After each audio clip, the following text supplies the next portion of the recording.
All right, we are live. Hello, LinkedIn friends. Thanks for making a moment of time on your Tuesday morning to join Connect the Dots, our web tech talk show. And my co-partner Arjuna is not able to join us today, so I'm holding down the fort, as always, with a special guest. The idea behind this whole show is to create an environment and opportunity for folks who are in the audience, who are our friends, colleagues, other folks in the technology business, to ask some folks some questions, and we'll do our best to give you answers. It kind of came about this. I used to listen to the Car Guys on NPR a long time ago, and I just thought it was fascinating how those two folks would always come up with an answer on a broken carburetor or something not working. And I just found that there might be a need for a resource or a space and time to talk about technology and maybe make sense out of some of the complexities and terminologies as well. So really nice. Thanks. I can see we have some folks joining us. Thank you very much. Really appreciate it.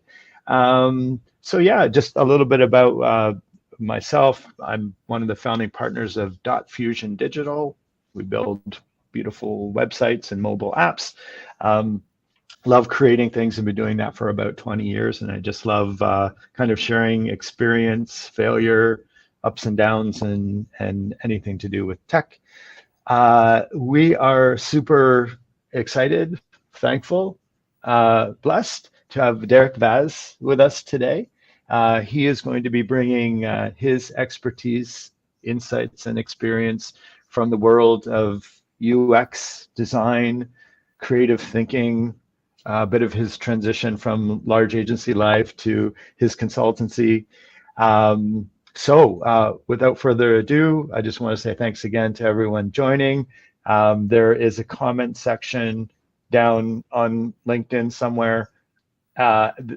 Natalie and Marie, who are the amazing folks who are producing the show, are checking those channels.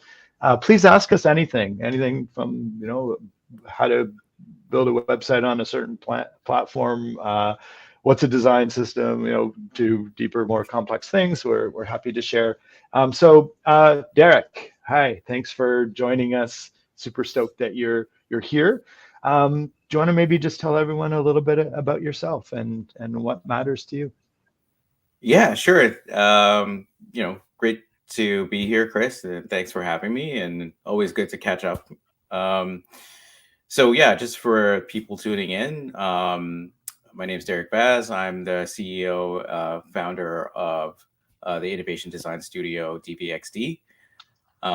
So I've been in the, I guess you could say, sort of experience design game for going on 2 decades now. Not to date me too much, but and more recently, over the last almost 6 years now, I've been running DVXD, which we were founded in 2018. Really focused on the idea of socially centered design. So happy to talk a little bit more about today, Chris, and what that means. Mm-hmm. We've done a lot of interesting work as a studio. We partner with startups, we partner with nonprofits, we partner with global brands. I've got to work with a Nobel Peace Prize winner, Mm-hmm. which is definitely a career highlight. Super cool. Yeah, yeah. I mean, Yeah, outside of that, just kind of spend time with my boys and cook, and keep myself busy that way.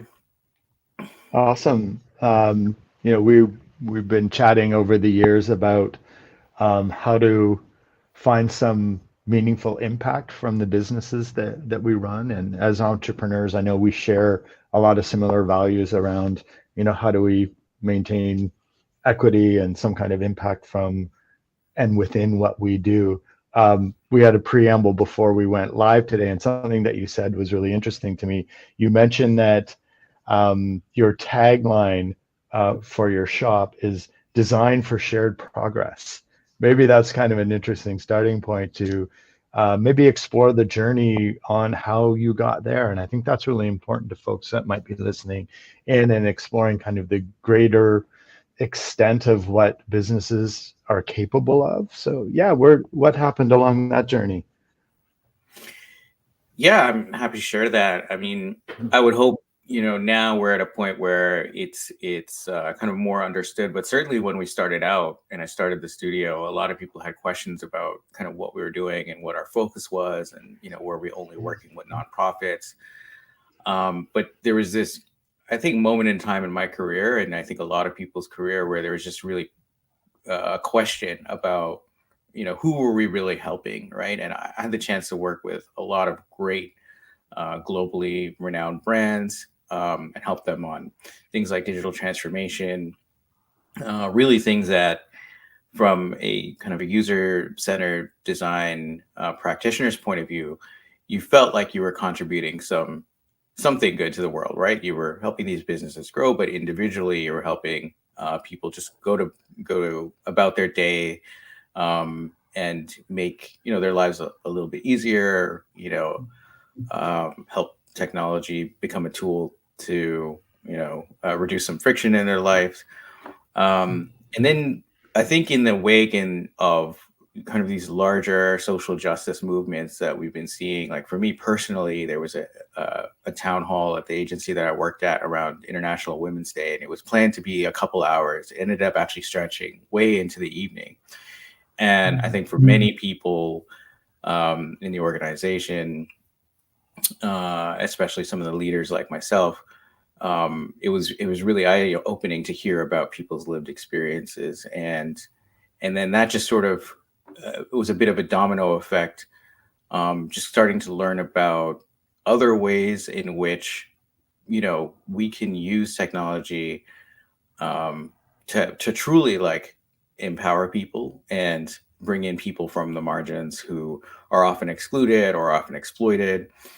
And then that sort of brought up broader conversations about our environment, sustainability. And then, once you open that door, you start to realize the world of people that are behind that, who have already done amazing work in those spaces. And we've really been inspired by things like Design Justice, which is an incredible kind of framework and book. Sasha Konstantichuk, really great technologist who wrote that book. Things like the UN Sustainable Development Goals. Like I started just rabbit holing, and then also becoming just really, I guess, disenfranchised with what my career had become and who I was really helping, and more importantly, who we might be actually harming through what we created. Mm-hmm. So that was kind of the impetus. And then I think what galvanized it for me was early on when we started our studio. Through a colleague, we had this opportunity to, of all places, go to the Philippines and partner with an incredible investigative journalist, CEO of Rappler News, Maria Ressa. Mm-hmm. And Maria sort of just furthered our education on how technology was being, utilized in her case to kind of dismantle the tenets of democracy, to use social media platforms to spread disinformation, a lot of things that she was a kind of canary in the coal mine for pre-Brexit, pre what happened in the States in the 2016 elections.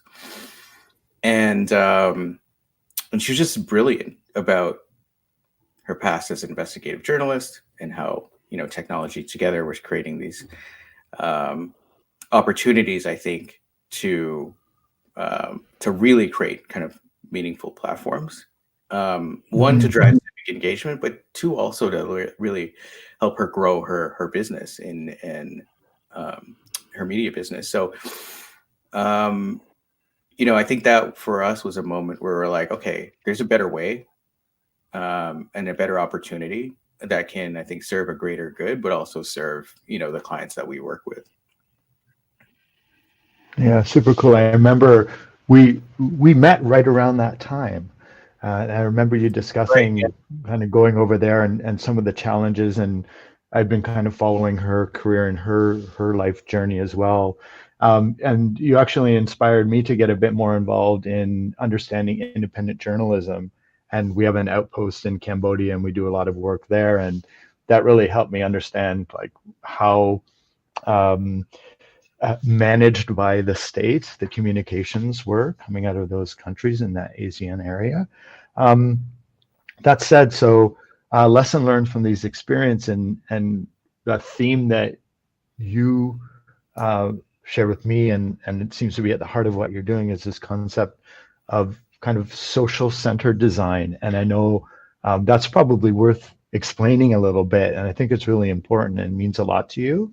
Do you mind just sharing a little bit about that idea and how maybe others can kind of adopt some of that thinking?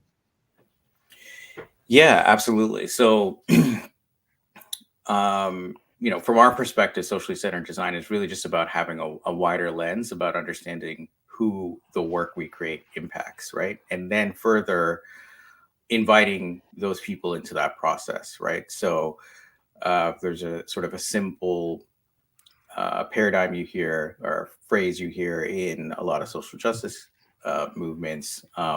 This notion of like nothing for us without us, right? And if you apply that in the tech space and you think of like a very common example is accessibility, right? So creating platforms that are, as accessible as possible to people who have, different lived experiences and live with the different disabilities. We've seen just some really inspiring stuff. I think there's a startup here based in Toronto called Fable. They really invite people into that process to allow you to have people living with various disabilities help QA kind of the products you're helping shape or build.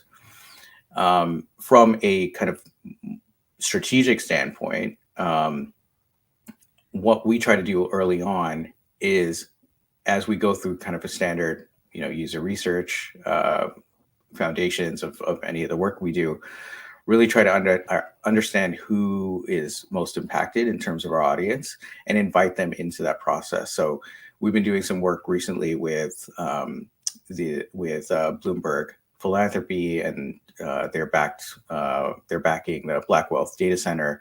It's an incredible nonprofit that's looking to help close the racial wealth gap in the U.S. Disproportionately, households Black wealth is way out of line with the rest of the country, and their goal is to bring data research forward so that people who are, educators or legislators and people working in this space are empowered to have the tools and the data toward that mission. So we started working with them late last year, and one of the things that we identified early on is the opportunity to not just design for these people, but bring them into the process. Running a lot of like co-creation workshops with them, and really helping them hone, how they see their ideas come to life, and overall creating like a richer, more meaningful kind of product and experience for them, which we're now, continuing on, that work together with them. And, when you talk with the folks at the Black Wealth Data Center, they had never really worked in these ways before. And I think a lot of our partners haven't. And once we sort of disarm them and encourage them to invite people into that process, they immediately see the benefits, right? You get more diverse perspectives around the potential solutions to solve these problems. And they're just more salient, right? And I think in a lot of product strategy, what you're really trying to do is reduce that distance in terms of creating a solution that can work and scale without having to iterate as much. What we found is like, even though it seems antithetical, this notion of design by democracy, like actually bringing people in earlier on, allows you to get to that value a lot sooner, and Hmm. with kind of a richer product experience. So, for the folks that are listening in here, and we may be sharing new concepts, we may be developing on existing. How do larger organizations kind of manage that change to a more inclusive design process? And are you involved at that level? Have you any insights? Have you seen anything interesting going on there? Yeah, I mean, we certainly are, because I think I mentioned before, this way of working, fundamentally people understand us as a kind of a progressive brand and experience design studio. And then when we actually unpack like how we work, a bit of it is an education at first, and a bit of it is, doing that work to disarm them.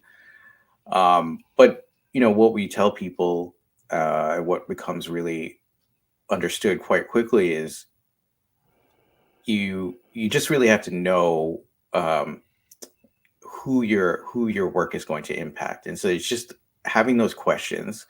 Design Justice actually has a great framework that actually explores kind of the Venn diagram of, you know, who will be impacted by this work, who will benefit from this work, who will be harmed by this work, who needs to be involved, right? Um, and when you look That's at a it through great that, visual that maybe we could share that afterwards on the post here because I'm just yeah. imagining that in my mind. Yeah, great idea. And so we use that in a lot of cases. We work with nonprofits, we work with startups, we work with established organizations looking to launch new brands and products, and we look at that lens, and that allows us to have like a wider aperture for who we bring into that process. So people who may never even be end users of the product, but they might be people in the community who there's a you know um, kind of tertiary impact too. But hearing those voices in that process early on will definitely shape kind of your strategy and your understanding. Um, I think at like a surface level, you think about a brand. I think everybody has these stories who've had a misstep with a product launch and incidentally, offended or harmed someone in some way. That's a very quick example of a way that Hmm. businesses can take advantage and organizations can take advantage of this process. But I think more meaningfully, we just see the outcomes be just richer. You can speak to a wider audience, and you have kind of better thinking and more informed perspectives in that work. Hmm. Yeah, maybe just to let some of the folks who have just joined us, we're chatting with Derek Vaz today around design justice, around social centered design. You had just mentioned, making sure that we're creating opportunities or we're acknowledging where we might be able to provide opportunities to folks within the design community.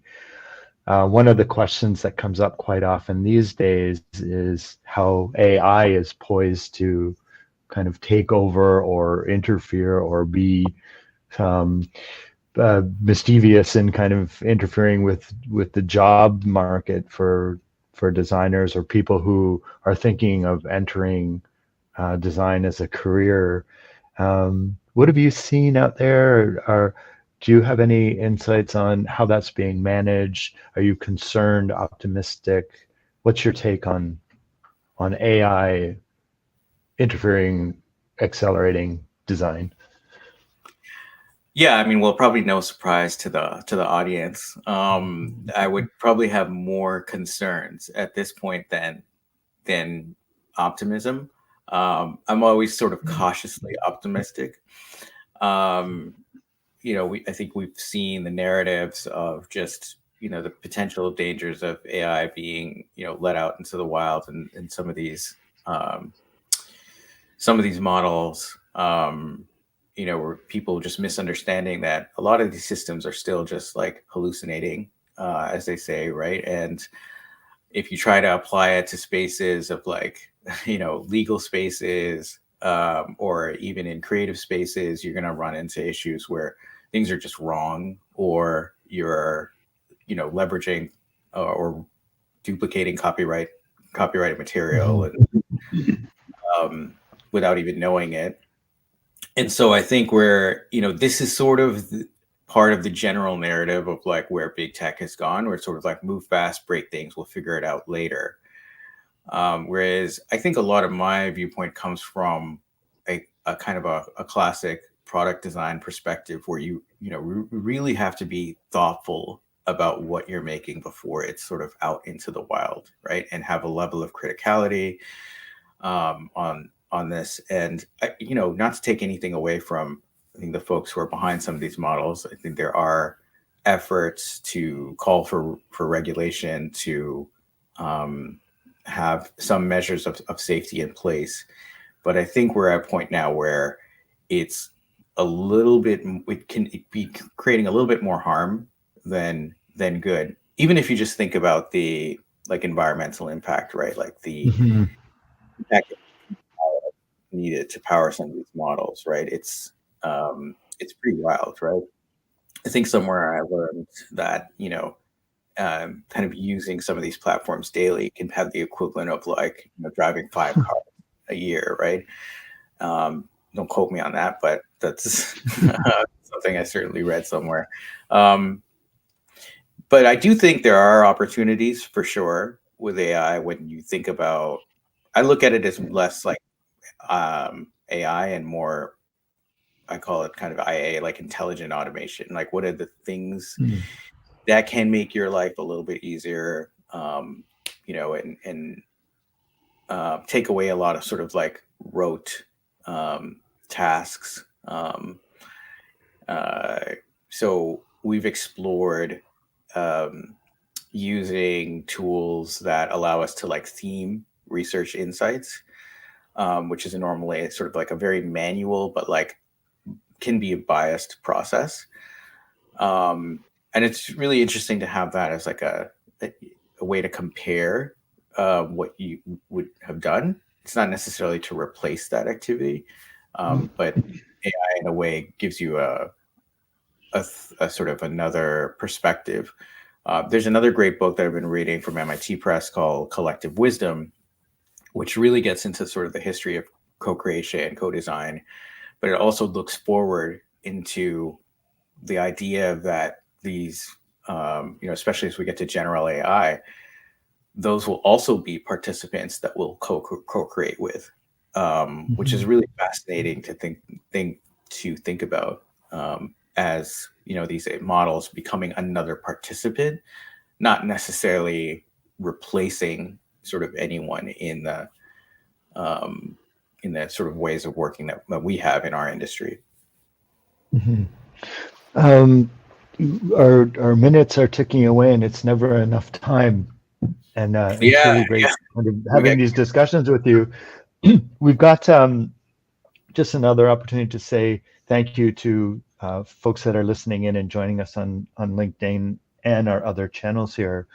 Um, Something that I've observed when bringing up, I guess, more progressive frameworks within the corporate world, and we're building these digital things that are impacted by the design layer for sure. That turns into the presentation of stuff. But some of the feedback that we'll get when suggesting, that we do need to take a little bit more of a broad acknowledgement to kind of a social approach to design, we back into we don't have enough time for that. Do you ever experience that, or kind of go into that kind of obstacle where well, if you spend just a little bit more time, we're going to be serving a lot more people, and your product is probably going to have a longer shelf life, so to speak. But do you run into these things in your daily practice? Oh yeah, absolutely. I mean, I think at first when we talk about these things, there's always concern that this is going to be some, level of like disruption to the business, or ways of working, or speed to market, or some kind of moment in time might be missed if we take this approach.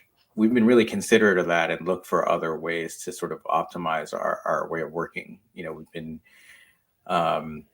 inspired by other kind of models where we're quite top heavy by design. So we have a lot of hands-on design leaders in our organization, design directors. And not to say that we don't still, collaborate and work with more junior people, but we've just found, like, for us, that model helps kind of bridge the gap, I would say.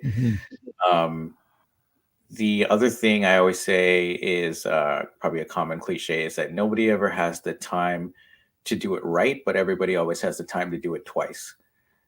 And that's one thing I tell our clients, where it's like, yes, this feels like an investment in time right now, but we're going to get to a better outcome, right? And we're going to avoid potentially a lot of mistakes, or we're going to have something more richer to show for it.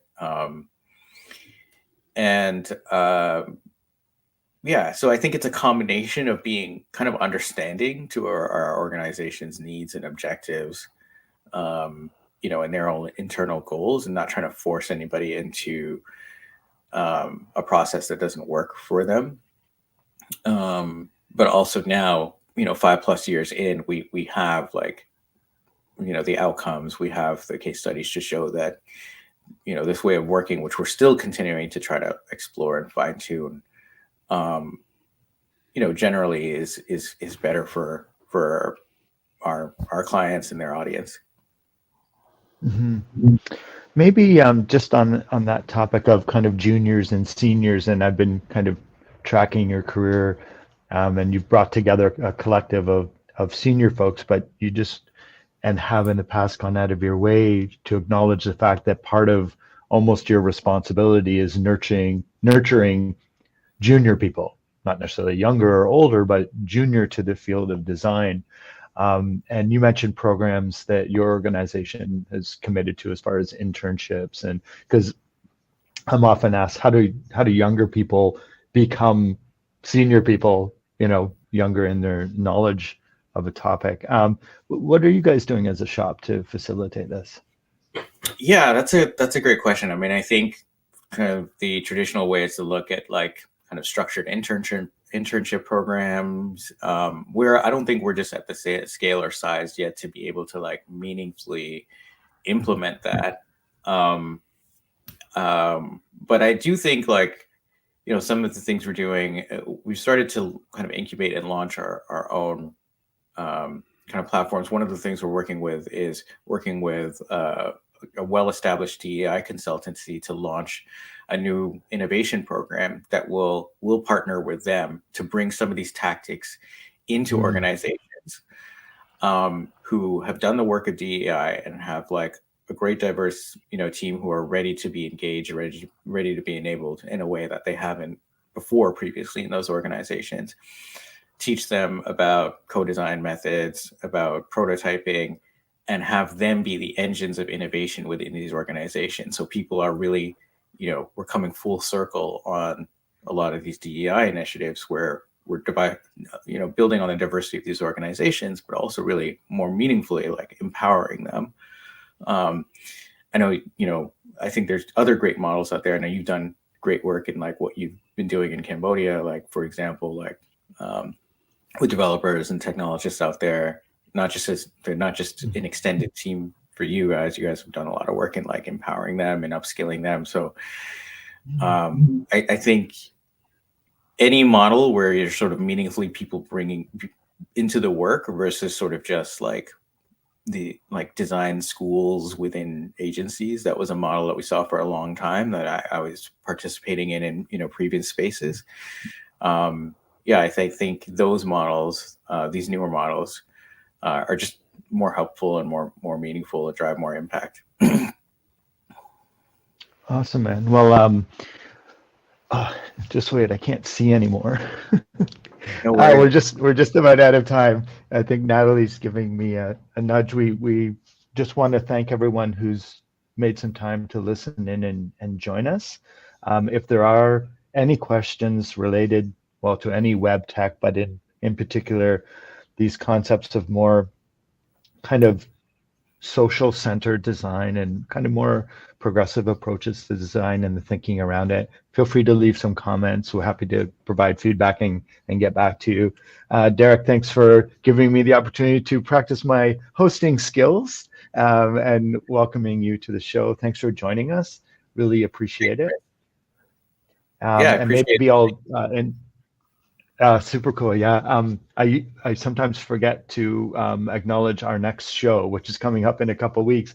And it was originally our guest was going to be my friend Matt Kane, but he had a baby. So we'll post to our next special guest is in the next couple of days. But once again, thanks to everyone for joining. It means a lot to us, and we hope we're doing a good job. And have a wonderful rest of the day. Derek, thank you very much. Thanks, All Natalie right. and Marie. You guys are awesome. Yeah. Thanks, everyone.